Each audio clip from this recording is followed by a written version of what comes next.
We greet our friends everywhere with Chapter 4 of Dr. Ida, the story of Ida Scudder. This is another in the series Stories of Great Christians, and comes to you from the Moody Bible Institute of Chicago.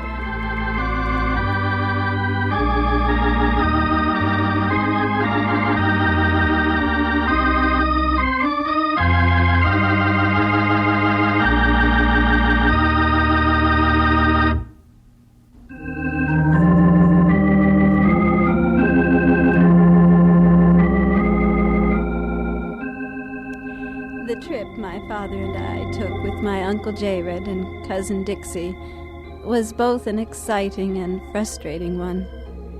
I saw new places and events, but I saw India as it was, in the villages, without pretense, with its cry for freedom from disease and poverty, from physical and spiritual slavery.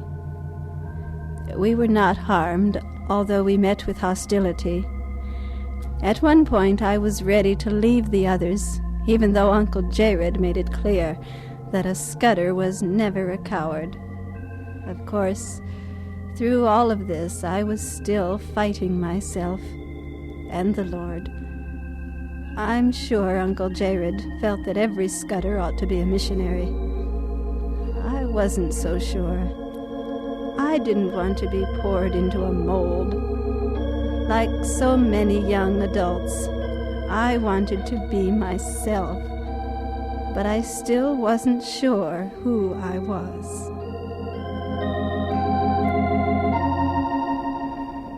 We'll go home the easier way. I didn't mind the ox cart, Dad. Are you still angry with Uncle Jared? No, I don't think I am. But I am all mixed up. Oh, sure you are. I was too at your age. You were? Really? Of course. Don't forget that I was the youngest of the 7 brothers, 6 of whom had already decided to become missionaries. And I was named for my father. I was John Scudder, Jr., the last of the lot, but named for my father. Just think what I was expected to live up to. I never thought of it that way. But you did decide rather early in life to be a doctor, didn't you? Yes, but not necessarily a missionary doctor. That came later. So, I see a lot of myself in you, my dear. I was a rebel, too. Not a rebel, Dad. I wrestled with myself, did a lot of it openly. Even after I decided to become a missionary and was active in mission work, I didn't take much for granted. That's hard to believe. I don't know of a single Scudder who was weak or submissive. We're missionaries, but not stereotypes. We've been ourselves, by the grace of God. Individuals doing God's work as best we knew how, but not being poured into a common mold. I happen to believe that God can also use human personality to His glory if it's turned over to Him. I like that. I felt very keenly about injustice wherever I found it. And I've usually said so. If you'll reflect upon it, we've been moved about much more than the average missionary family. That's true. And there's a correlation. I haven't really minded the moves. I've often gone to some of the most difficult posts by my own choice and request. Tindivanam is a case in point. It isn't one of the more pleasant assignments, but there's work to be done in Tindivanam. This is a whole new side of you, Dan. So, my dear Bonnie, I can understand why you often react the way you do. The battle you're going through, even though I may not always agree with the form your reaction takes. Oh, thank you for telling me this. We're going to have to think about your work for the next 2 years, though. I'll not put pressure on you about the future, but you did agree to come to India on a short-term assignment. We need someone to supervise the girls' school in Tindivanam. I hope you'll accept. I think I'd like that. I'm not sure I'm capable. Ida, as a doctor, I know there's always more I need to learn. But I also know that I am the only doctor around for people in dozens of Indian villages. So I'll be the best possible doctor and do everything I do know. And I'll try to be a good supervisor. That's the ticket.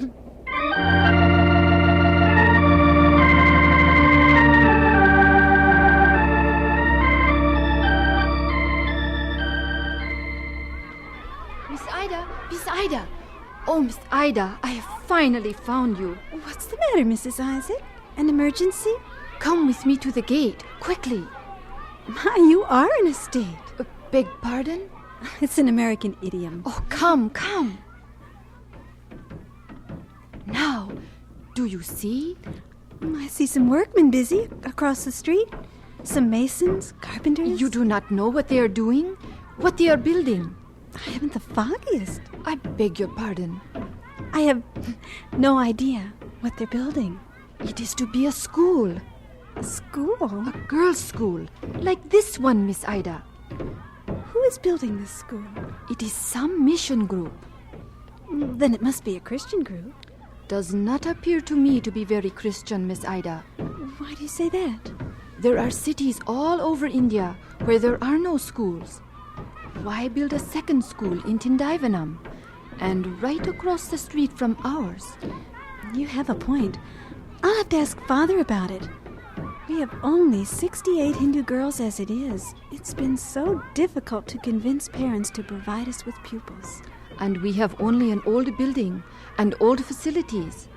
With everything fresh and new across the street, we may lose all of our students. Oh, let's not count our chickens before they hatch. That is another American idiom? Yeah, let's wait and see. We may lose a few students, but with our large and superior faculty... There is only you and me, Miss Ida, on the faculty. Oh, I must learn to know when you are making a joke. Yes, we have a superior faculty. Judy, come over here, please. She is such a lovely girl and very intelligent. Yes, Miss Scudder? You call me? Catch your breath first. You ran a bit too fast. I am all right. Judy, do you know what's going on across the street? Oh, yes, Miss Scudder. My family knows all about it. It is to be a new, modern American-type school for girls. We had some people visit us who told us about it. Will you be going there once the building is ready? Oh, don't be afraid. You can tell me. I won't mind. It may become a very nice school. Perhaps nicer than ours. Miss Scudder, I like it better here. Why? I like Miss Scudder's pretty hair and eyes.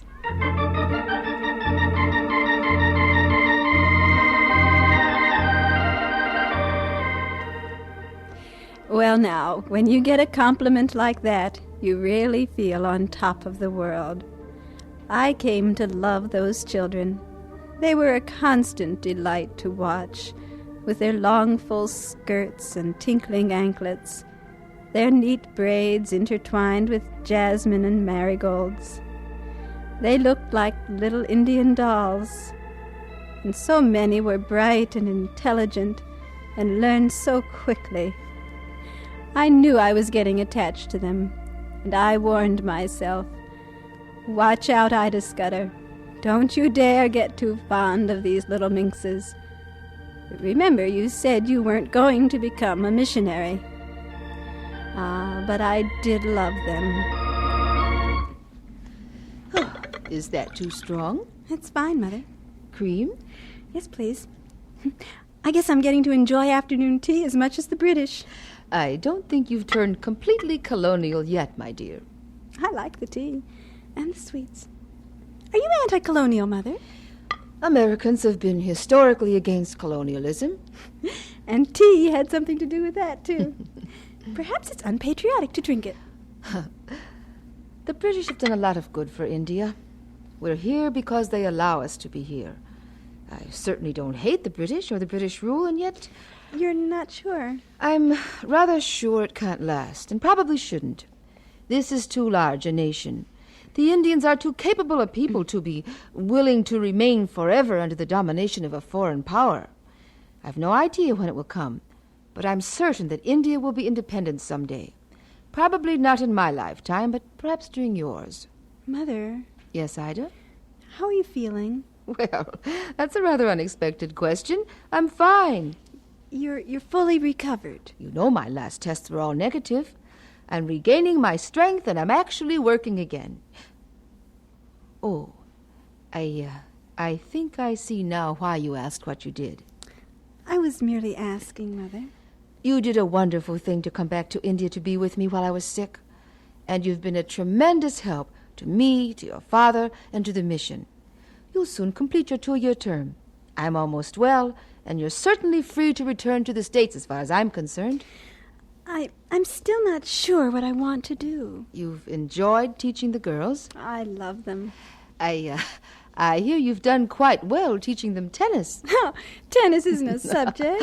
For you, I think it's a way of life. It's the missionary life that still bothers you, isn't it? No, Mother. It bothers me, yes, but there's more to it than that. Did I ever tell you that I heard Dr. F.B. Meyer at Northfield? Yes, you wrote us about him. I still remember something he said. The work that really counts is not which we do for God, but which he does through us. Yes. I need a call, and I don't have one. I want my work to count for God, but I won't become a missionary merely because I happen to be a Scudder, and most people expect this of me. Don't ever do that, Ida. It wouldn't be honest or right. Now let's set the subject aside for a while. Oh, there's a letter for you. Here, enjoy it.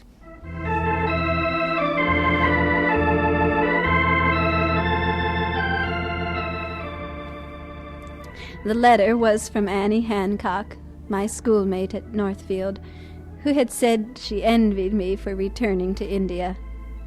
I didn't enjoy Annie's letter. Again, she said she envied me. She wrote glowingly about my bringing light and truth to places of darkness and ignorance. She asked all sorts of questions about my work, and the more I read, the less happy I was. I felt like a fraud, like a living lie. I resented her assumptions, and I reacted in what had become a normal way for me. I was angry, and I began to answer her letter in anger. I'm sitting in my room with your letter. It is now late at night, and the compound is so quiet I can almost hear a polly, that's a lizard, climbing up the wall to catch a bug. My father is working in his bedroom study next door, and my mother, I hope, is asleep. She is much better, and should be quite well by the time my short term is up. You say you wish you could be a missionary like me? Don't say that, Annie. I'm not a missionary. You could be one, though. You might really like it here. I can see you going into the zananas, women's quarters in Indians' homes, and visiting the little wives and mothers. Some of them have to live all their lives within 4 walls. And they're so young, Annie. Not nearly as old as you and I. Who's there? I know someone's out there.